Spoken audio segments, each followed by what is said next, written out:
I'm Nat Borchers, and this is PTFC Driven, presented by Toyota. We're talking with Timbers and Thorns players about adversity. We get to talk to Bill Tuiloma today, who is New Zealand international and Portland Timbers center back. Bill tells us the journey of him as a young 17-year-old kid trying to make it as a professional soccer player. Here's our chat with Bill. Let's dive right in. Where do we begin? Yep. I will begin at the age of 14. That's when I left my parents. It's a big deal, big sacrifice because I was really close with them, and I was actually I'm actually the only child. For them having the only child to leave them is it's I bet you're a parent. You'll be heartbroken if your daughter leaves, and any parent I'm an be only child heartbroken. too, man. I know. Yeah. Yeah, you know the feeling. I know how it is. It is tough. Yeah. It is tough. But yeah, that was a challenging one for myself and my parents, for both sides. And I in my head it was I was like, what, this is what I want.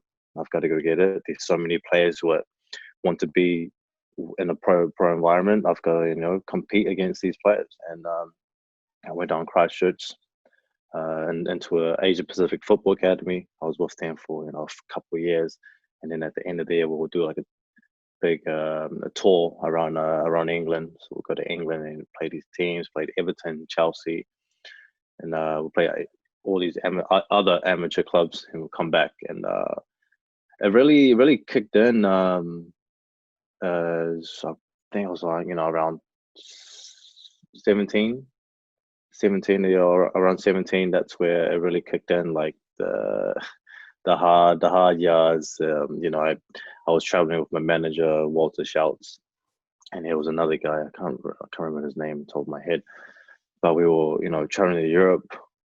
We went to Holland and Germany, Spain. I was at trialing in a second league club.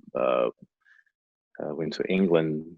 All these clubs, but all these clubs said no, and mind you, there was plane rides, hours of plane rides, the driving, hours of driving on to other cities, other countries.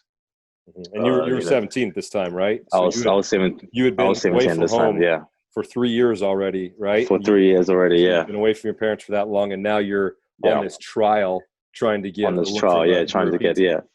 But in between those 3 years, I'll go back to see my family, but it wasn't for a good month. It was only for like a week or two, and then I'll leave again. Right. And and then I actually came to the States in 2010, I think 2010. Yeah, I came to LA Galaxy. I was with them for like a few months back and forth, and I was played in the Generation Adidas Cup, which we won actually as well. Mm-hmm. And that's where I'm good friends with Nate Smith. Okay. Who was with T2, and a couple other lads who play in other MLS teams. Mm-hmm. And after that all went well. But in my head, I wanted to go in Europe. I wanted to pursue my career in Europe. I told the manager, like, look, this would be nice if I, after my career in Europe, or sometime later on. But yeah, coming back to the hard yards was the plane rides, the driving, my body was just tired of traveling. Yeah. Mentality was just really hard. I was like really low.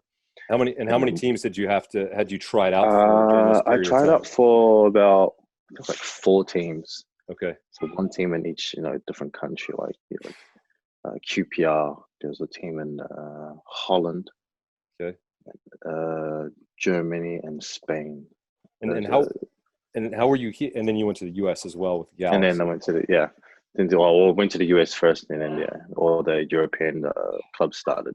How were you keeping your mentality sharp and positive during all these trials where you weren't getting obviously the looks you wanted, right? You weren't signing the contracts, so yeah. How difficult was that? It was difficult. The clubs, I'll have a good week training, and then the team will say no. Like, I'm just like, okay, like, in my head, I'll just, obviously I'm bummed, but I think it's part of life and part of your journey to pursuing your career. And credit to them for telling no, because that just made me even stronger and stronger, and like having the right mindset. but at the same time, there was, there was both sides of, positive and negatives. Positives were, okay, have a you had a good week of training. The negative side was them saying no, but I could only control the positives and, Hmm. tell myself that it's okay. These another one is another one. But when it kept on going like no, no, no, no 4 times, I was just like, you know what, like it's just, it's it's not going my way. It's like Yep. it's not working at the moment. And like even the train rides, me and my manager will never forget this moment. Is I think landed in Holland and we had to take a train to like a city on the outside of the main city to like a little like village, a Mhm. little club on the side. And the train ride, we got to our first stop. We had to get off. And mind you, this was winter time and it was like minus 32 degrees. It's cold in Europe that time of year. Yeah. It was snowing everywhere, like snow, like, Oh man. and like we had all our suitcases to like size. So there was no shelter, no like building to go into and wait for the train. We Right. were literally outside waiting for like a good hour and 30 minutes for this train to come. And meanwhile, man, I was just looking at each other like, what are we doing here? Like, we got our big suitcases, a big puffer jackets, and like Mhm. it was freezing. I was 17 years old, and like I was like by myself with my manager. Like Right. it was tough. It was Right. really tough. My journey to becoming a professional was really really tough, and I think that's it's part of your journey to you know to get where you want to get in any sport or any work. It And doesn't and matter if it's yeah, gone. and Zanny, you mentioned before our interview there, your parents made some sacrifices as well for you to get you where you needed to go. Yeah, yeah. Oh, sorry, I missed that part. But yeah, like I told you before, at 12, I made a United Soccer One Academy team to go to Papua New Guinea to play in a tournament. This was like one of the big tournaments back then when I was a youngster. And I got brought up in the poor family, weren't that wealthy with money, and my dad will me being an only child, my dad will work in the mornings, and no, actually, my mom will work in the mornings, and my dad, she'll come back home, and then my dad will work at night times. He will take night shifts, and my mom will take morning shifts.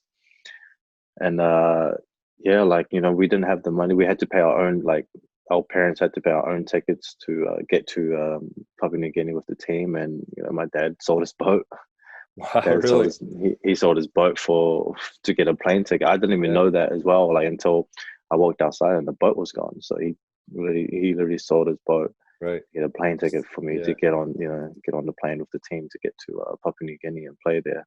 right. So that was a big sacrifice to that my parents did for me. And at a young age, at Yeah. 12, he could have just said, "Oh, we're gonna wait." But having his support and having his vision that what he believed that I can do is incredible. And I give everything back to my parents That's amazing. because they've done so much for me. Absolutely, that's amazing. You've gone through so much at just a young age as a footballer to get where you needed to go. So catch us up. When was your first break, and how did that happen?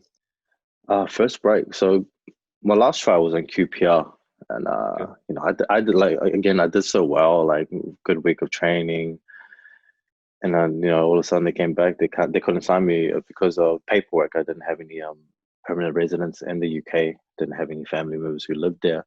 And then somehow they had a connection with France. And only person I knew who played there at Olympique Marseille was Joey Barton. Yep. And like I think that's the connection they had between each other because Joey Barton was at QPR and then went down to Olympique Marseille. Yeah. And English international yeah, legend. yeah. Yeah.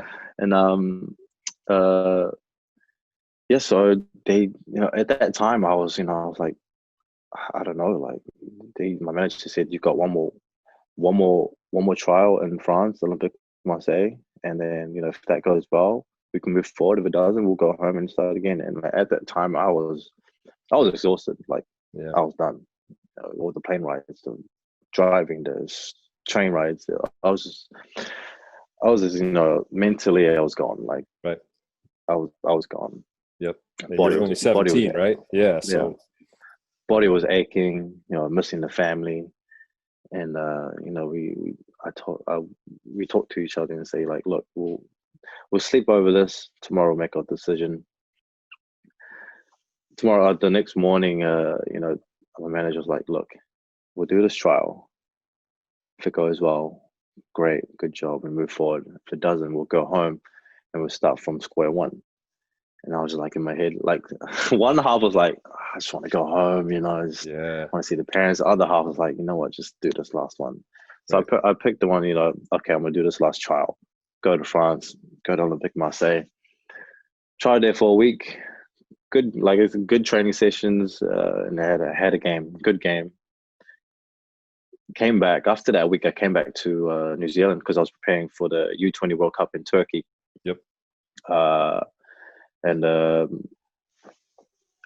think it was like 3 days before we leave Turkey. I get an email saying that I got offered a contract for a 2-year contract with them, and like it was just ridiculous. Like I was in the car with my mom. My mom was dropping me off to the camp, and you know I showed her like it just felt like so much weight just got off my back, and like all that. I just felt like all that hard work and like the hard yards I did, the sacrifices of okay, let's go to this club, this club, this club. All those people saying no, Yep. and then eventually come down to this last club at Olympique Marseille, and I eventually get a 2-year deal, which was you know it was you know it was I was just you know very grateful and very blessed that you know that God was on my side and He helped me through this and gave me the strength to battle through all the obstacles that came towards me. So Absolutely. yeah, that's when you know I signed my 2-year deal, and the breaking point was when Marcelo Bielsa was at Olympique Marseille, Yeah. aka our local who now is at Leeds. He's at Leeds, right? Yeah, I'm not sure where, but he's an yeah I think he's Argentinian at yeah, legend, amazing Argentine coach, legend. Yeah, has coached in some of the biggest clubs in the world. like literally, Yeah. he's a very one of a kind coach, unique Yeah. on how he goes forward with his trainings Mhm. each day. So that's the thing about Bielsa is that he loved the young players.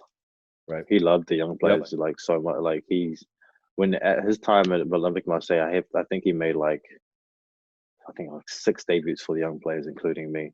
Right. So like you know he just put in the young players to make their debut, Sure. pushed him forward, and that was my breaking point. So it was a game against I think it was Rams away game, and so we had it was second half out of three, where three each go warm up. They'll come back, and it was me, another two other players who go warming up, you know, for good 10 minutes, get our strides and get warmed, and we'll walk back. So I was walking up to the benches, and I sat down, and all I hear was like Tuiloma.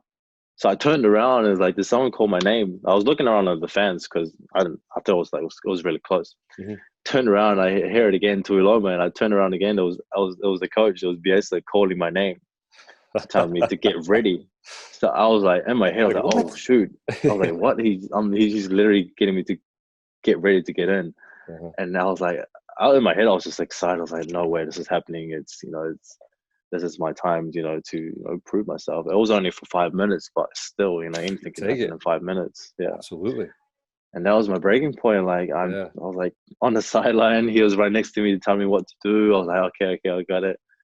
As soon as the ball went out, the play came out, and I went in. I was just like, I was just like looking around the stadium, like, damn, this is what I, you know, I've dreamt of playing in front of, you know, 70,000, 60,000 people in the stadium. And how old were you at that point in time? I just turned 18. That's when the year when I was 18. Yeah, 18 years That, old. Yeah. that's incredible. And what strikes me about your story, Bill, is you talked about the hard yards, and you were so close to the finish line, right? When you were, you know, at QPR, and you were wondering, okay, do we take that next step? Do we go to Olympique Marseille and do that last trial, or do we just call it, right, and go home? Yeah. And you do Yeah. it, and it ends up turning out well. And I'm curious, who did you have to rely on to keep you going and focused during this time? Was it you calling your parents? Was it your manager? How did you stay positive? You know, as a young player, because I mean, at 17, Yeah. I'd have probably called it. I wouldn't have had the mentality, but Mhm. you obviously have a strong mentality. Yeah, for sure. Actually, when I made my debut, it was I think I was 20. Actually, I'll take that back. It's 20. 20 years old. But it was it was, having faith. Like my parents were a big Christian family. I was born into a church family. Mhm. My dad was a pastor for about 7 years. Mhm. And like he had to step out because he wanted to, support me and my game, because I had games on Sundays that where, I'll be in church, I'll be like eyeing out my dad, like, come on, dad, we gotta go, like, I've got a game, like, Yeah. and he's there preaching, I'm like, Right. it's but yeah, I just credit to my parents, like, for that amount of Yeah. support and how they brought me up as a player. Like, I got brought up to respect the elders and respect and listen to them as well. So, everywhere I go, every coaches I meet, I always respect them. I always listen to them, and they'll tell me, like, what I have to do. I don't want to be the player who argues with the coach. I want to listen to them because they know more than me. They've been in the game longer. So I like, at this time, I still listen and respect all the coaches, Gio and the Mhm. coaching staff, and Mhm. see, listen to them, what I have to learn on my craft and create it. And I mean, it was just being, having faith in myself, and praying to God that He will, take me in this journey, and trust Him. And the support that I had around me was just incredible, through my parents, my managers, my friends, or the coaches that I had met with before coming up to the professional environment. And you obviously have had a great career here in Portland. You came on, started with T2, and then had a breakout season, 2017, and you haven't looked back. Do you ever look at your journey and think about those difficult moments that you had early on, and Yeah. does that help you at all Oh as yeah, you for continue? sure. For sure. I knew in my head, coming into Portland, I only signed a six month contract with a 3-year option Mhm. afterwards. So in my head, I was like, like, this is like, if I do really well, I'll get another contract the next year. And in my head, it was just like, go to training. I'll train with the first team and then play games with T2. Obviously, as a first team player, you don't want to do that. Yeah. But at the same time, I was like, you know what, just play, and play your heart out and play for the team, and make them think that, like, oh, he's here. He's here not to just to play around. He's here for the real deal. And Mhm. that's what my mindset was every day, going to this training, going to games. And eventually it just went, I was just going up and up, so it just went onwards. The next year, and then the following year, Western Cup Conference, I played in that, and then making more games throughout my career with Portland. And, like, I'm just very, very grateful and blessed for this organization for trusting me. And I will, I'll do everything I could to, win a trophy like you did, and win trophies for the team and for the club as well. Well, Bill, it's been an absolute pleasure to watch you play and to listen to your story. Thank you so much for sharing with Appreciate it. me. Can't wait to share it with others. And stay safe, stay Yeah. healthy, and we'll talk to you soon. All right. You too. Cheers. Thank you. Thanks, bud.